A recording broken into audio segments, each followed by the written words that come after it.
ওইখানে তারা আমার গায়ে হাত দেওয়ার চেষ্টা করছে, বলতেছে এই তুই রাষ্ট্রবিরোধী কাজ করতে এখানে আসছিস, তো তুই আবার কিসের মা বোন। তারা আমাকে যেভাবে গায়ে হাত দিয়ে শারীরিক ভাবে নির্যাতন করেছে, এগুলো আসলে আমাদের জন্য খুবই দুঃখের, খুবই কষ্টের। আসলে ওই মুহূর্তগুলো যখন বলি তখন আমাদের আবেগ ধরে রাখা যায় না। যখন আমিডামি নির্বাচন হচ্ছে 2024 সালে, এই নির্বাচনকে আমরা নির্বাচন হতে দিব না, বা আমাদের এই আমিডামি নির্বাচন বাংলাদেশে হবে না। এই আমিডামি বন্ধের প্রতিবাদে আমরা যখন মগবাজারে মশাল মিছিল করেছিলাম, তখন মশাল মিছিল থেকে কিন্তু করে আমরা বের হয়ে গিয়েছি।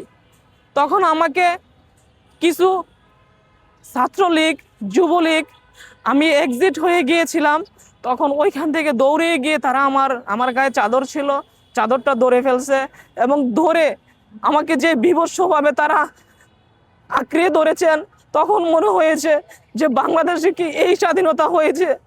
এই জন্য কি বাংলাদেশ স্বাধীন হয়েছিল 1971 সালে? তারা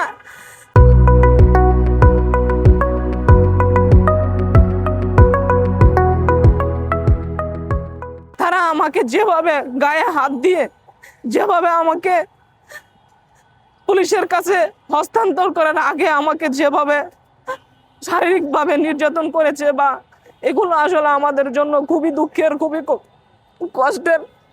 এবং ওই রাত্রে আমাকে থানায় না দিয়ে প্রায় ঘন্টা, আড়াই ঘন্টা যে পুরানা রমনা থানায়, ওইখানে আমাকে আটকে রেখেছে। ওইখানে তারা আমার গায়ে হাত দেওয়ার চেষ্টা করছে এবং আমি যখন বলতেছি আপনারা তো আমাকে অনৈতিকভাবে আমার গায়ে হাত দিতে পারেন না, আপনাদের তো মা বোন আছে, আপনারা এটা তো করতে পারেন না, বলতেছে এই তুই রাষ্ট্রবিরোধী কাজ করতে এখানে আসছিস, তো তুই আবার কিসের মা বোন, তুই তো রাষ্ট্রবিরোধী। তখন আমি এখানে একজন মুরব্বী রাস্তা দিয়ে যাচ্ছে, বলতেছে উনি অপরাধ করলে ওনাকে আপনারা জেলে দিবেন, থানায় হস্তান্তর করবেন, আপনারা কেন এভাবে ওনার গায়ে হাত দিচ্ছেন, ওনার ড্রেস ওনাকে চেক করতেছেন? এগুলো তো মানবিকতা না, এটা তো মানবিকতা বিরোধী। আমি ওই হস্তান্তরণ করার পরেও আমি থানাতে গিয়েও আমি ভালো ছিলাম না।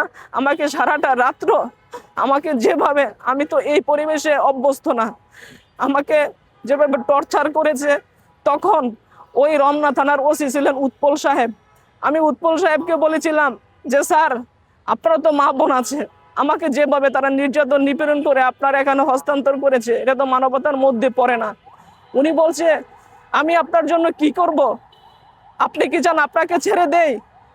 আপনাকে ছেড়ে দিলে আমার চাকরি চলে যাবে, আমি কি করব আমাকে বলেন। আমি বললাম যে আপনারও মা বোন আছে, আপনি আপনার ওই মানবিকতার দৃষ্টিকোণ থেকে আপনি যেটা মনে করেন ওইটাই করেন, আমার কোনো কিছু বলার নেই। পরে বলল যে আপনাকে না ছাড়ার জন্য যে টিম করা হয়েছে, আমি সারা রাত্র থানায় আছি, আপনি বুঝতেছেন না? আমি না ঠিক আছে, আমাকে ছাড়তে হবে না, আমার ভাগ্যে যেটা আছে, আমি আমার দলের আদর্শকে লালন করে আমি রাজপথে মানুষের জন্য প্রতিবাদ করেছি। এই প্রতিবাদ আমার অব্যাহত থাকবে যতক্ষণ পর্যন্ত বাংলাদেশের গণতন্ত্র পুনরুদ্ধার না হবে। আমাকে আপনি চালান করে দেন। পরের দিন সকালে আমাকে চালান করে দিয়েছে।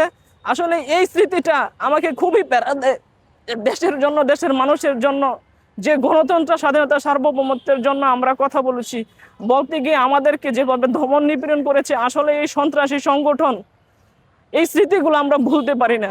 এগুলো আসলে আমাদের জন্য খুব ব্যথিত এবং বেদনাদায়ক।